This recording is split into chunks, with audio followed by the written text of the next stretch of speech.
everyone, my name is JoAnn Thomas, and today I have the privilege of interviewing Miss Mary Wollstonecraft.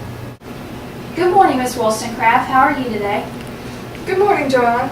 I'm doing well. What about yourself? I'm doing great. Thank you for sitting down with us and talking today. Let's start off with a little background information. Can you tell us a little about your childhood and your early life? Sure.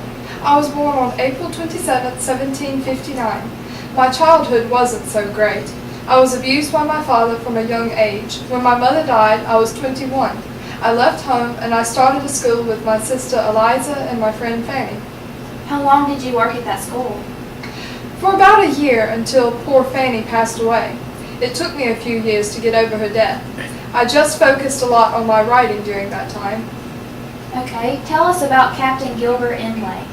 Yes, I met him while visiting some friends in France. He was an American merchant, and we soon fell in love. I understand that the two of you didn't get married. What was your reasoning for this, despite the fact that you two loved each other? I think marriage is a tyranny. Women shouldn't belong to their husbands like little dolls or toys. Besides, why would someone commit to something that is just going to fade away anyway? Friendships are the only thing that last. So what about your marriage with Mr. William Godwin? Well, Gilbert ended up leaving me, even though we had a child together. It wasn't too long before I met William, and we decided to have a child together as well. But I wanted this one to be legitimate. Hence the marriage? Precisely. We married and had a sweet little girl. Well, thank you for filling us in on your personal life. Now let's talk a little bit about your personal views. How do you feel when people consider you a feminist?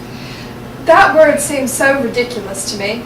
It makes it sound like I think women should be superior to men or something, which isn't the case at all.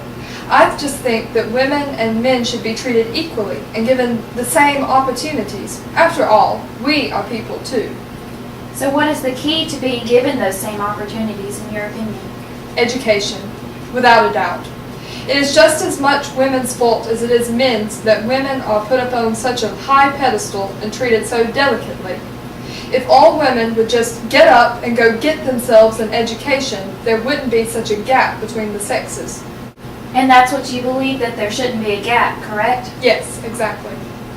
Well, that's all the time we have, Miss Wollstonecraft. Thank you so much for coming in and talking with us today. No, thank you for having me.